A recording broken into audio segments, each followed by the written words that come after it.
everybody to the Sacred Wild Book Club. I can't even believe we are almost finished with the 10th Insights.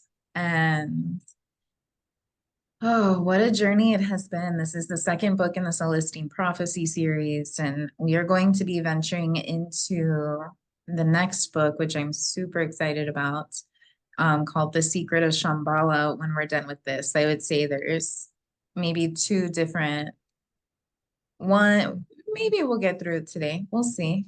But if not, two more book club gatherings. And then we'll be going into the Secret of Shambhala, which is the third book in the series. And what a journey this has been. Wow. It has just been so phenomenal to see and feel and experience. Like, it's like we are reading on these pages what is happening in our life and what we're seeing happening in this world.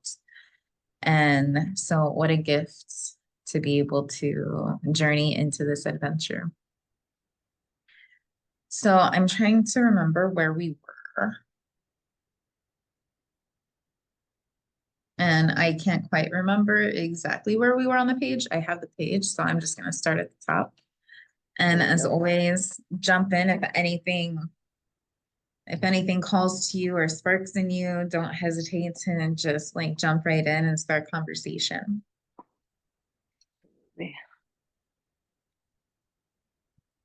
All right.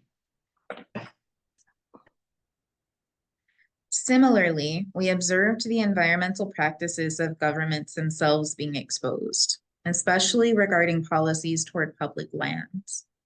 For years, it would be discovered governmental agencies had sold mining and logging rights on some of the most sacred places on earth at below market rates as political favors and paybacks.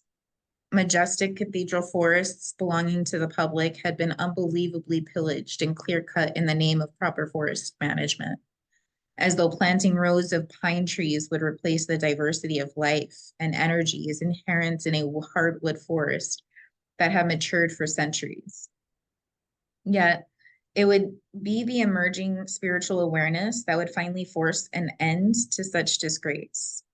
We watched a new coalition forming, made up of old view hunters and nostalgic history buffs, and those who perceived the natural sites as sacred portals. This coalition would finally sound the alarm that would save the few remaining virgin forests in Europe and North America, and begin to protect on a larger scale the essential rainforests in the tropical regions of the world. It would be commonly understood that every remaining site of beauty must be saved for the benefit of future generations. Cultivated plant fibers would replace the use of trees for lumber and paper, and the remaining public land would be protected from exploitation and used to supply the exploding demand to visit such unspoiled and energizing areas of nature. At the same time as intuition and awareness and remembering expanded, the developed cultures would finally turn to the native peoples of the world with a new respect and appreciation, eager to integrate a mystical redefinition of the natural world. The holographic scene moved forward again, and I could see the wave of spiritual contagion permeating every aspect of culture. Just as Charlene had foreseen earlier, every occupational group was beginning consciously to shift its customary practice toward a more intuitive and ideal level of functioning, finding its spiritual role, its vision of true service. Medicine, led by individual practitioners who focused on the spiritual psychological genesis of disease, was moving from the mechanical treatment of symptoms toward prevention. We could see the legal profession moving from the self-serving methods of creating conflict and obscuring truth in order to win into its true role of resolving conflict in the most win-win manner possible. And just as Curtis had seen, everyone involved in business, industry by industry, was shifting into an enlightened capitalism, a capitalism oriented not just to profits, but to filling the evolving needs of spiritual beings and making these products available at the lowest possible prices. This new business ethic would produce a grassroots deflation, initiating a systematic evolution toward an eventual full automation. and ultimately the free availability of the basic necessities of life, liberating humans to engage in the spiritual tithe economy envisioned in the ninth insight. As we continued to watch, the scenes accelerated forward, and we could see individuals remembering their spiritual missions at increasingly younger ages. Here, we could see the precise understanding that would soon embody the new spiritual worldview. Individuals would come of age and remember themselves as souls born from one dimension of existence into another. Although memory loss during the transition would be expected, recapturing pre-life memory would become an important early goal of education. As youths, our teachers would first guide us through the early experience of synchronicity, urge us to identify our intuitions, to study certain subjects, to visit particular places, always looking for higher answers as to why we were pursuing these particular paths. As the full memory of the insights emerged, we would find ourselves involved with certain groups, working in particular projects, bringing in our full vision of what we had wanted to do. And finally, we would recover the underlying intention behind our lives. We would know that we came here to raise the vibratory level of this planet, to discover and protect the beauty and energy of its natural sites, and to ensure that all humans had access to these special locations so that we could continue to increase our energy, ultimately instituting the afterlife culture here in the physical. Such a worldview would especially shift the way we looked at other people. No longer would we see human beings merely in the racial dress or national origin of one particular lifetime. Instead, we would see others as brother or sister souls engaged like us in a process of coming awake and of spiritualizing the planet. It would become known that the settling of certain souls into various geographical locations on the planet had occurred with great meaning.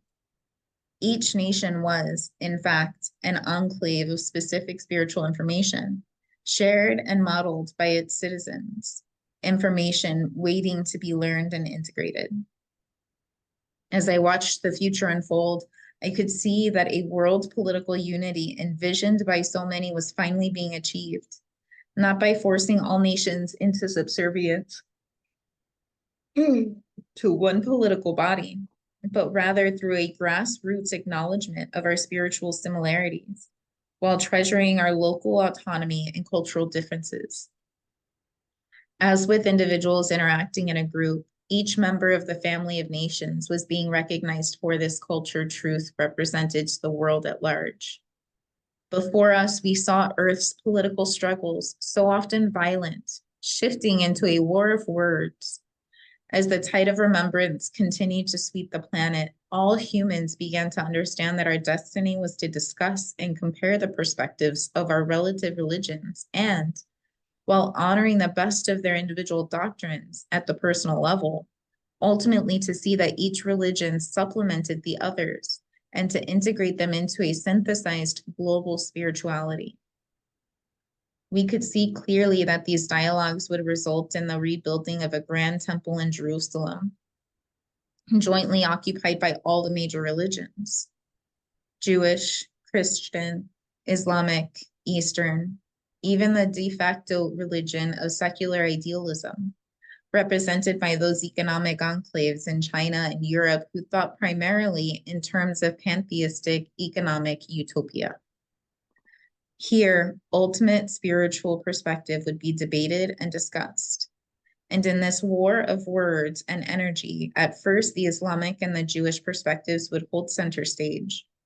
Then the Christian perspective would be compared and integrated, along with the inner vision of the Eastern religions. We saw the awareness of humanity entering another level with the collective human culture, progressing from primarily the sharing of economic information to the synchronistic exchange of spiritual truths. As this occurred, certain individuals and groups would begin to reach levels approaching that of the afterlife dimension and would disappear to the larger majority remaining on Earth. These select groups would walk intentionally into the other dimension, yet would learn to go back and forth. just as the ninth insight predicts and the scriptural prophets saw. Yet after this rapture began, those left on earth would understand what was occurring and accept their role in remaining in the physical, not knowing that they would soon follow, knowing that they would soon follow.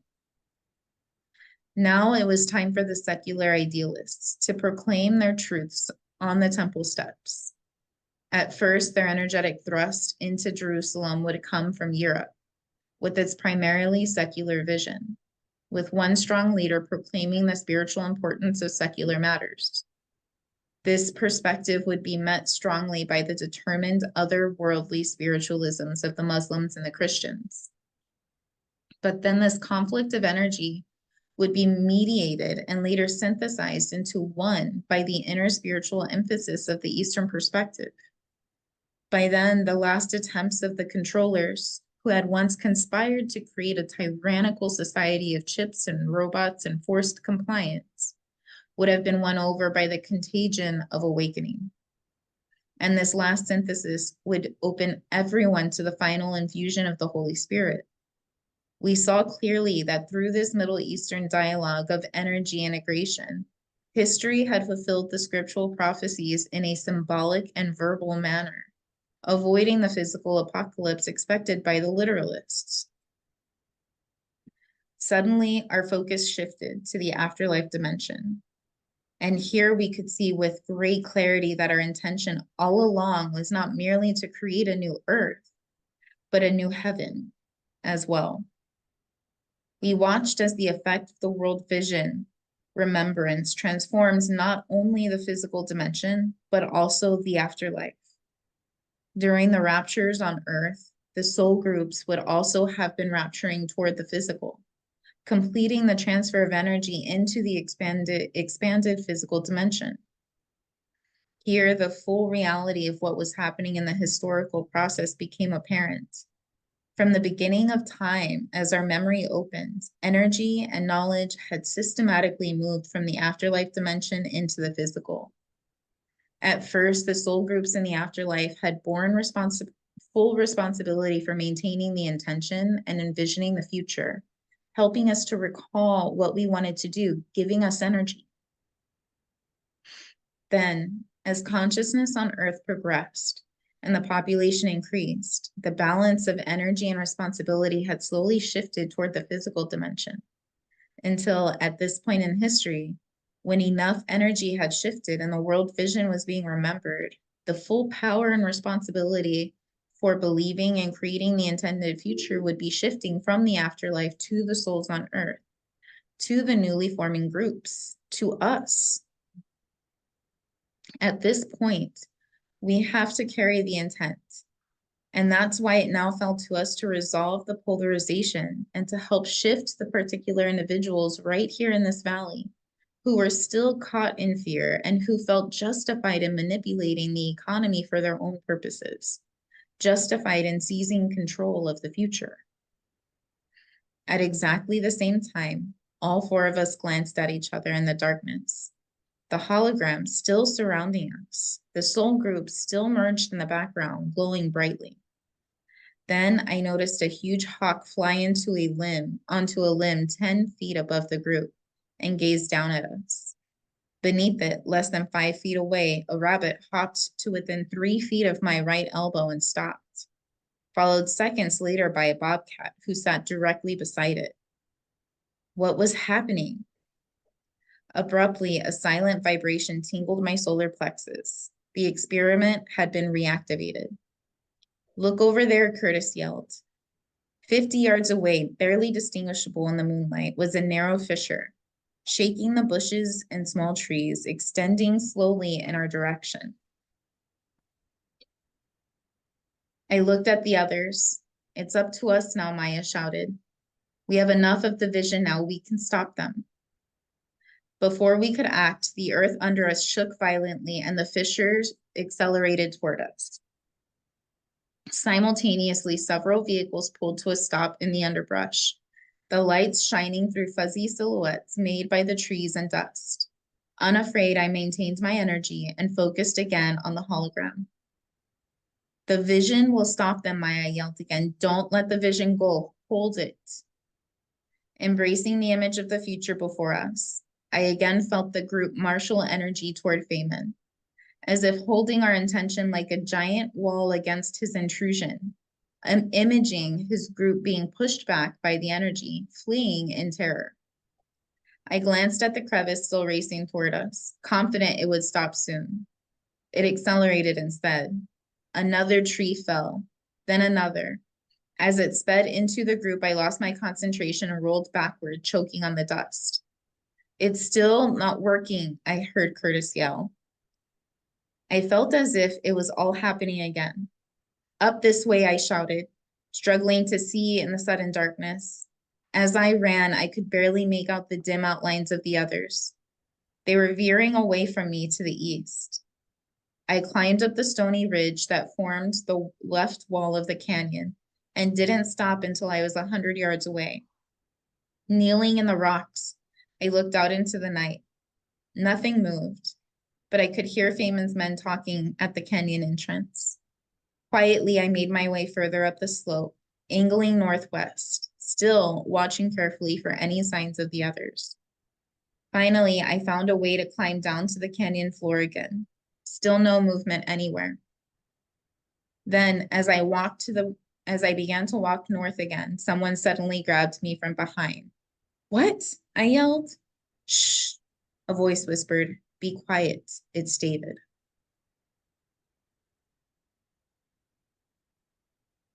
What a beautiful representation. Like, it's the power of intention, right? Of holding the vision. Why so many businesses and organizations have a vision statement, have a mission statement. So we have the clear direction of which way to go.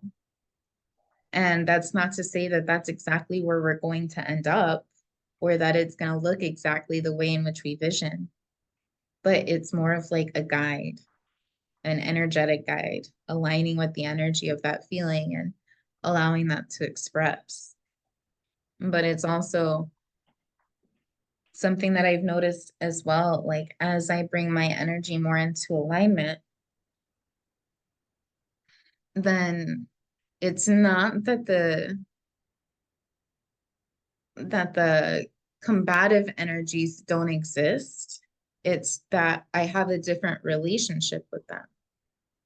Like when I walk out into the world knowing that everything is here to support me, then somebody who is angry or upset and yelling at me, if they're here to support me too, then how do I respond to them?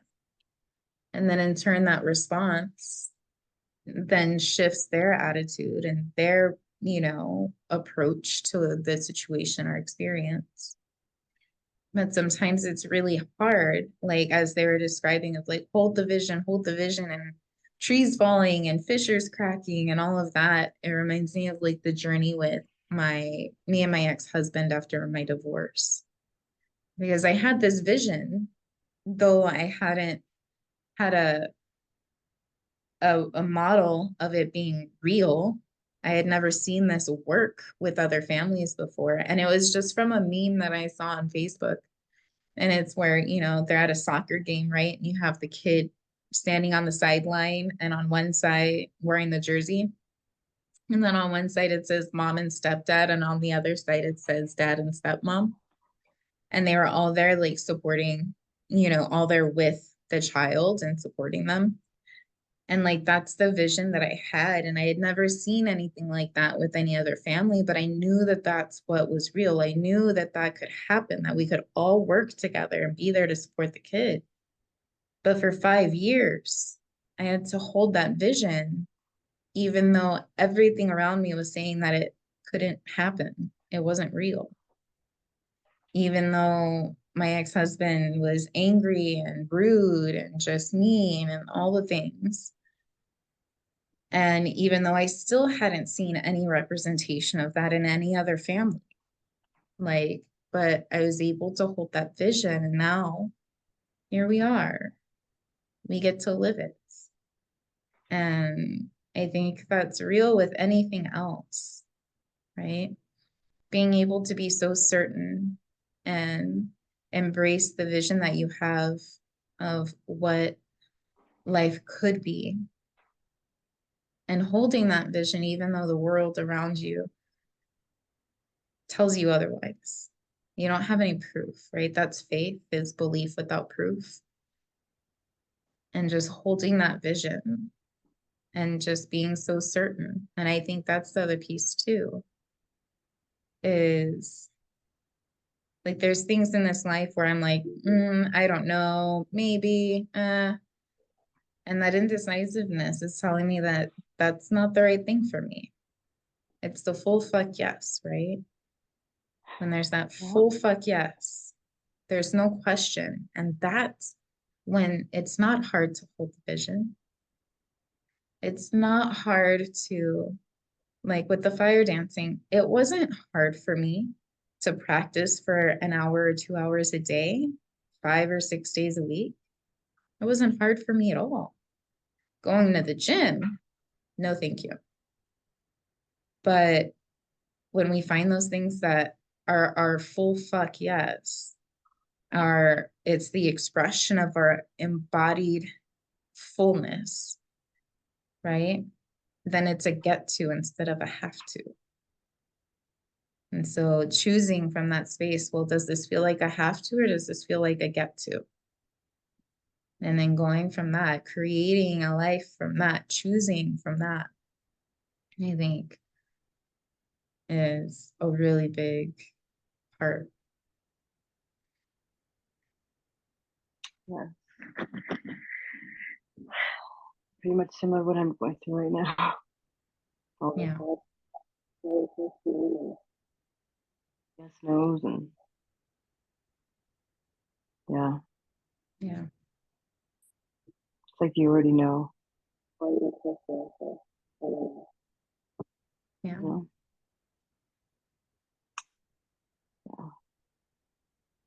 Yeah. We are into the last chapter. The last chapter is called Holding the Vision. Here we go. Here we go. I turned and looked at the moonlight, observing the long hair, or I turned and looked at him in the moonlight, observing the long hair, the scarred face. Where are the others? He whispered. We were separated, I replied. Did you see what happened? He moved his face closer. Yes, I was watching from the hill. Where do you think they'll go? I thought for a moment. They'll head towards the falls. He motioned for me to follow, and we started in that direction. After several minutes had passed, he glanced back as he walked and said, when you were sitting together at the entrance back there, your energy pulled and then swelled far out into the valley. What were you doing? In an attempt to explain, I summarized the whole story. Finding Will and entering the other dimension, seeing Williams and running into Joel and Maya, and especially meeting Curtis and trying to bring in the world vision to defeat Feynman. Curtis was back there with you at the mouth of the canyon? David asked. Yes, and Maya and Charlene, although I think there are supposed to be 7 of us. He gave me another quick glance, almost chuckling. All of the tense, pent-up anger he had displayed in town seemed to have completely disappeared. So you found the ancestors too, didn't you? I hurried up to walk beside him. You reached the other dimension? Yes. I saw my soul group and witnessed my birth vision, and just as you, I remembered what happened before, that we've all come back to bring in the world vision. And then, I don't know how, when I was watching all of you back there in the moonlight, it was as if I was with you, was part of your group. I saw the world vision around me. Oh my gosh, I have like truth bumps everywhere. He had stopped in the shadow of a large tree that blocked the moonlight, his face rigid and cast back. I turned to face him. David, when the group of us were together back there and we brought in the world vision, why didn't it stop Feynman? He moved forward into the light, and immediately I recognized him as the angry chief who had rebuked Maya. Then his rock-hard expression shifted and he burst out laughing. The key aspect of this vision, he said, is not the mere experience of it, although that's hard enough. It's how we project the vision of the future, how we hold it for the rest of humanity. And that's what the 10th insight is really all about. You didn't hold the vision for Feynman and the others in a way that would help them wake up. He looked at me a moment longer, then said, "Come on, we have to hurry." Right there, holding the vision for others in a way that will help them, support them to waking up. And I think that that is such a vital piece of holding the vision and how we work with others, right? And it was a shift also with how I work with clients or how I teach or just how I interact in general, is recognizing that the right and wrong mentality doesn't work. It's not supportive. Saying that what I'm doing is right and what you're doing is wrong isn't helpful. And though I may have a vision of me, though I may have a world vision, right? It's only a part of it.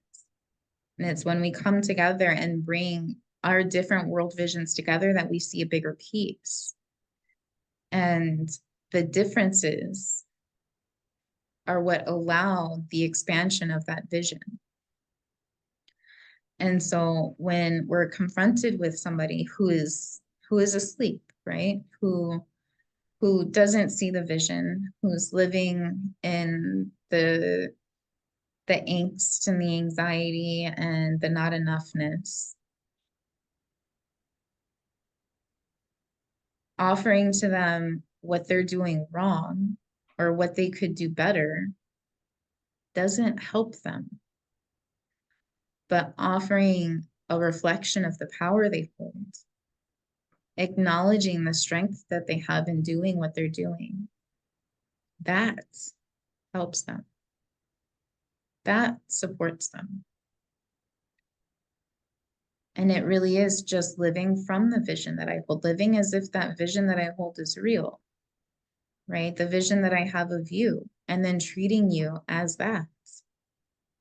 Holding the vision that I had of my former husband's, and then treating him as that, right? Treating everybody as what I see them to be, which is holy and sacred and a teacher, and all of us learning together, all of us here to teach each other, and then treating people in that way allows the support needed, right? To be able to invite them to wake up and then not requiring them to do so. It's an invitation, always, never a requirement, right? And that's where it can get sticky and messy when it comes to the intimate relations, people that we do business with, our intimate partners, things like that. I think that's why I'm taking my time when it comes to being in relations, because I don't quite know how to do that yet. And being able to learn how to do that with my tribe or with the people here at work or all of that is giving me some practice. But remembering that we're all here to learn. We're all learning. And so when we're confronted with the harshness or the cruelty or the anger, like I just keep thinking back to the crucifixion, right? Christ was being nailed to a cross and he had nothing but love and compassion. It was an honor and a gift to be given the privilege to be crucified, to hold whatever vision it was that everybody needed to witness for them to wake up, never requiring them to, saying, yeah, right, I'm here. and give of myself unto thee. And I am whatever you need me to be. I will gladly suffer and endure and carry the love in my heart so you can see that all of it's the same, right?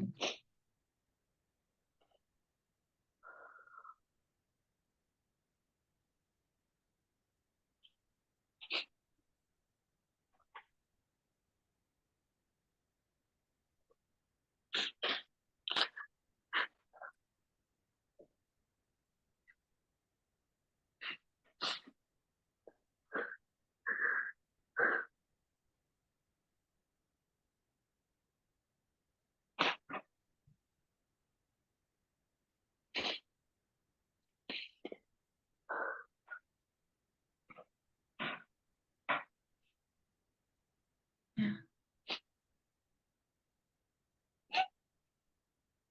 Let it out, Mama.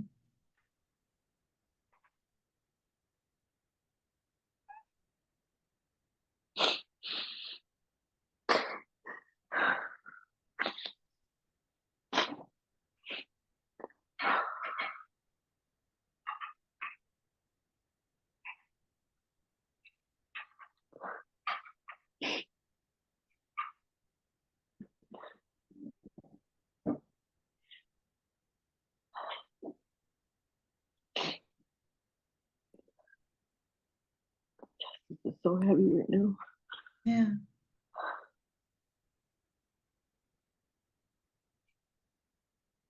Let it flow. Let it release. Allow the heaviness to be expressed.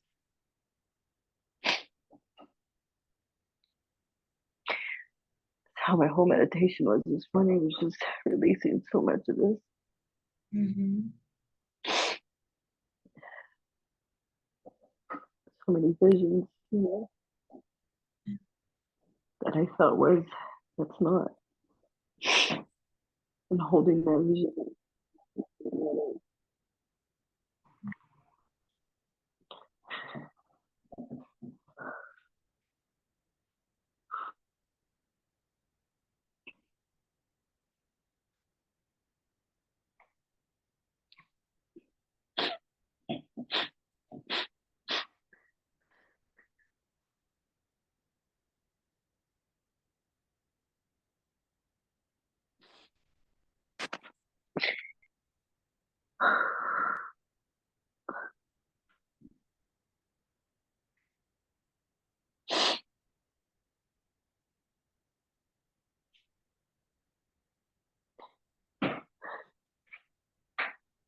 Are you good with me reading again, or do you want to take a little more Yeah. time? Yeah. No, you can continue. Yeah, go ahead.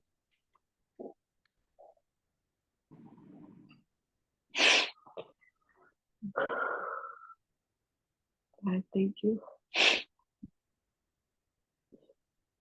After we had traveled perhaps half a mile, a bird of some kind cried out toward our right, and David stopped abruptly. What was that? I asked. He cocked his head as the cry again filled the night. That's a screech owl signaling the others that we are here. I gave him a blank expression, remembering how strange the animals had been acting ever since I arrived in the valley. Does anyone in that group know the animal signs? He asked. I don't know, maybe Curtis. No, he's too scientific. I then remembered that Maya had mentioned following the sound of birds when she had found us in the cave. Perhaps Maya. He looked at me questioningly. The physician you mentioned who uses visualization in her works? Yes. Good. That's perfect. Let's do what she does. Let's do what she does and pray. I turned and looked at him as the owl cried out again. What? Let's visualize that she remembers the gift of the animals. What is the gift of the animals? A trace of anger flashed across his face, and he paused for a moment, closing his eyes, obviously trying to shake off the emotion. Haven't you understood that when an animal shows up in our lives, it is a coincidence of the highest order? I told him about the rabbit and the flock of crows and the hawk, which had showed up as I had first entered the valley, and then about the bobcat cub, the eagle, and the young wolf that had appeared later. Some of them even showed up when I saw the world vision. He nodded expectantly. I knew something significant was happening, I said, but I didn't know exactly what to do except to follow some of them. Are you saying that all these animals had a message for me? Yes, that's exactly what I'm saying. How do I know what the message is? It's easy. Because of the particular kind of animal you are attracting at any one time. Each species that crosses our path tells us something about our situation, what part of ourselves we must call upon to handle the circumstances we face. Even after everything that's happened, I said, that's hard to believe. A biologist would say animals are primarily robots operating on dumb instinct. Only because animals reflect our own level of consciousness and expectation. If our level of vibration is low, the animals will merely be there with us, performing their usual ecological functions. When a skeptical biologist reduces animal behavior to mindless instinct, he sees the restriction that he himself has put upon the animal. But as our vibration shifts, the actions of the animals that come to us become ever more synchronistic, mysterious, and instructional. I just stared.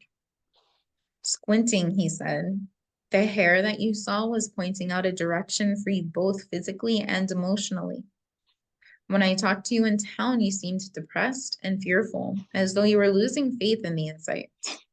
If you watch a wild rabbit for a long time, you can perceive that it models how to really face our fear so that we can later move past it into creativity and abundance. A rabbit lives in close proximity to animals that feed on it, but it handles the fear and stays there and is still very fertile and productive and upbeat. When a rabbit appears in our lives, it is a signal to find the same attitude within ourselves. This was the message to you. Its presence meant you had the opportunity to remember the medicine of rabbits and to fully look at your own fear and move beyond. And because it occurred during the beginning of your trip, it set the tone for your whole adventure. Hasn't your trip been both fearful and abundant? I nodded. He added, sometimes it means that the abundance can be of a romantic nature too. Have you met anyone? I shrugged, remembering the new energy I had felt with Charlene. Maybe in a way. What about the crows I saw and the hawk that I followed when I found Will? Crows are the holders of the laws of spirit. Spend time with crows and you will do amazing things that always increase our perception of spiritual reality. Their message was to open up, to remember the spiritual laws that were presenting themselves to you in this valley. Seeing them should have prepared you for what was to come. And the hawk? Hawks are alert and observant, ever vigilant for the next bit of information, the next message. Their presence means that it is important at that time to increase our alertness. Often they signal that a messenger is close. He cocked his head. You mean it was foretelling the presence of Will? Yes. David went on and explained why the other animals I had seen been drawn my way. Cats, he told me, implore us to remember our ability to intuit and to self-heal. The bobcat cub's message, arriving as it did just before meeting Maya, was to signal that an opportunity to heal was near. Similarly, an eagle soars to great heights and represents an opportunity to actually venture into the higher realms of the spirit world. When I saw the eagle on the ridge, David said, I should have prepared for seeing my soul group and for understanding more of my own destiny. Lastly, he told me, the young wolf was there to energize and awaken my talent, my latent instinct for courage and my ability to teach, so that I might find the words to help bring together the other members of the group. So the animals represent, I said, parts of ourselves we need to get in touch with. Yes, aspects of ourselves that we developed when we were those animals during the course of our evolution, but have lost. I thought of the vision of evolution I had witnessed at the canyon entrance with the group. You're speaking of the way life progressed forward, species by species.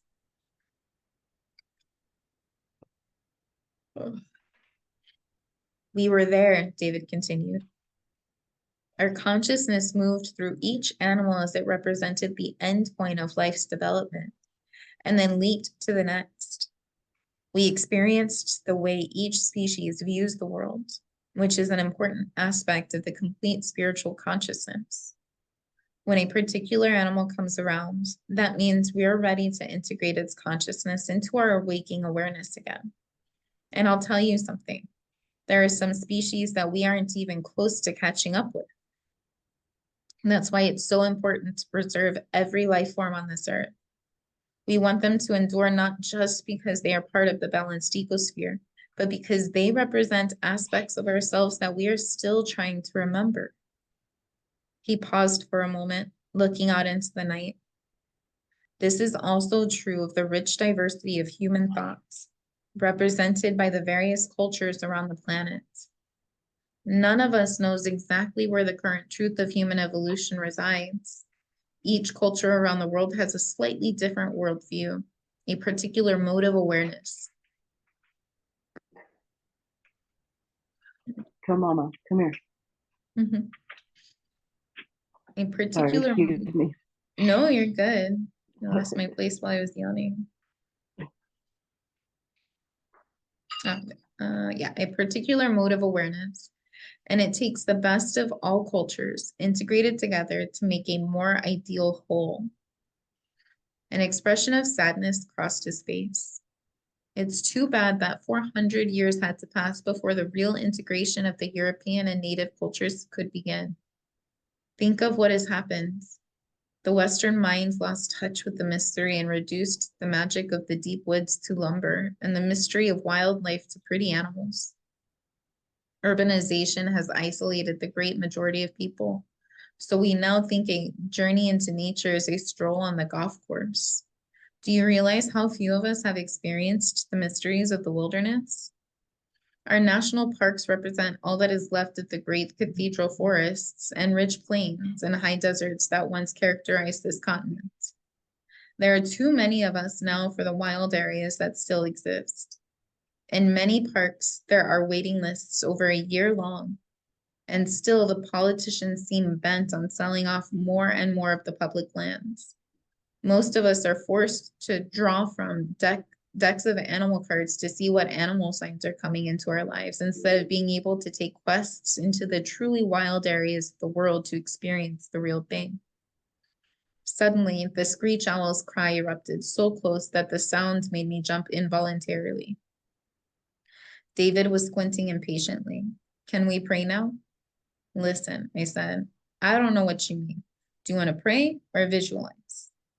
He tried to calm his voice. Yes, I'm sorry.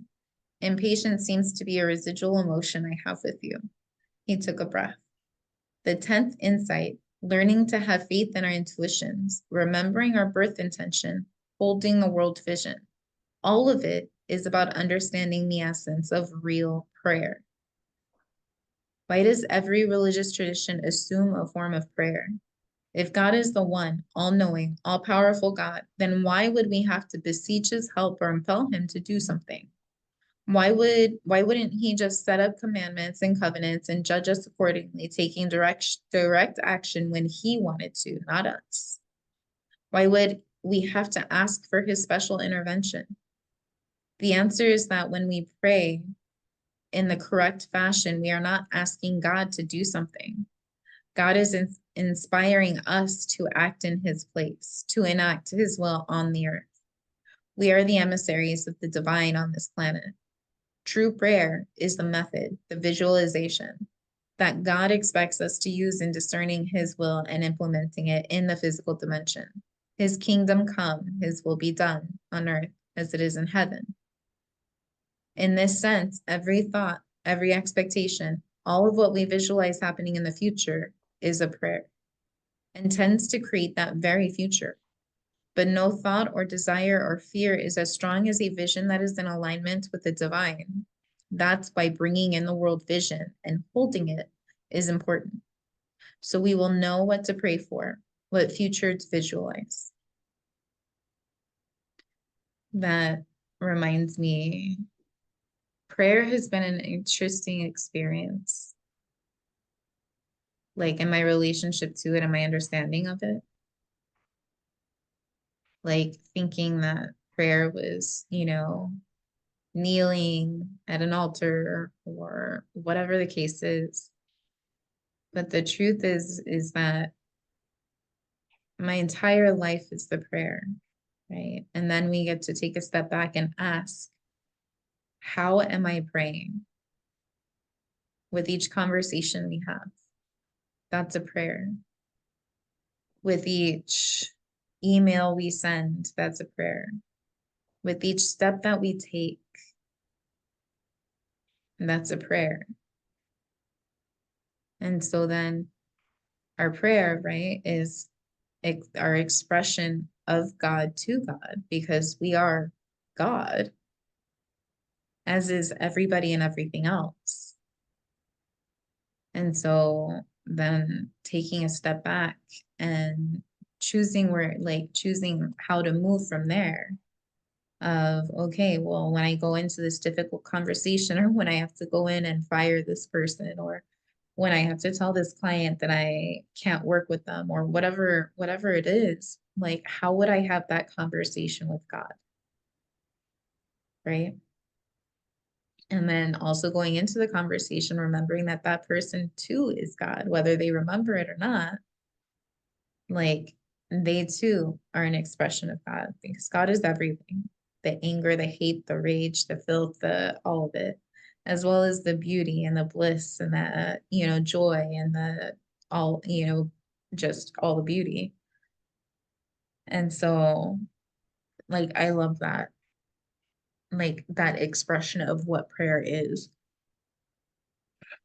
And it does feel like that too. Like it's not asking God for help, but it's allowing myself to become a clear vessel.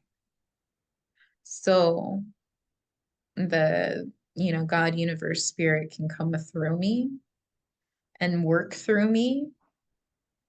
And so prayer is like a way of reminding myself to get out of my own way, that it's not necessarily me running the show.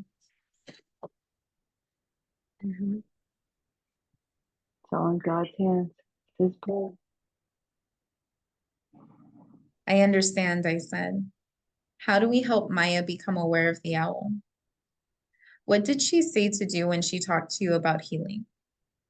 She said we should visualize patients remembering what they intended to do with their lives, but still hadn't done. She said that real healing springs from a renewed sense of what she wants to do once health is regained. When they remember, then we can also join them in holding this more specific plan. Let's do the same now, David said. Hopefully, her original intention was to follow the sound of this bird. David closed his eyes and I followed his lead, trying to visualize an image of Maya awakening to what she was supposed to do.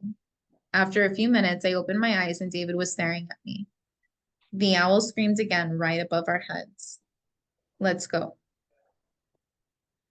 There's a break in the page, so I feel like that is a perfect place to stop. We will get to finish the book next week. We only have 12 pages left. Yay. Yes. And then we get to go into the secret of Shambhala. Kizzy is excited. Love it. No poop face. Oh, he's ridiculous. Oh, beautiful. Well, thank you for being here with me this morning and continuing on this journey. Thank you And for having me. Thank you. yeah, And we have a rising ritual tomorrow at 6 a.m. over Zoom. And then Sunday, we have our Sunday gathering at 9 a.m. over Zoom. And then we have a new moon gathering Sunday evening. Figure everybody can, and that's in person. Everybody can show up sometime between 5 and 6. So there's tons of opportunities to connect in the sacred wild. And for all those watching this on the replay, thank you for joining. And I am hearing my dinging at work for all the messages coming in. So that is my cue to go out into the day-to-day and remember everything that we experienced here to take out into the world. Our vision. Thank you. Thank you. Enjoy your day, Mama. All right, you too.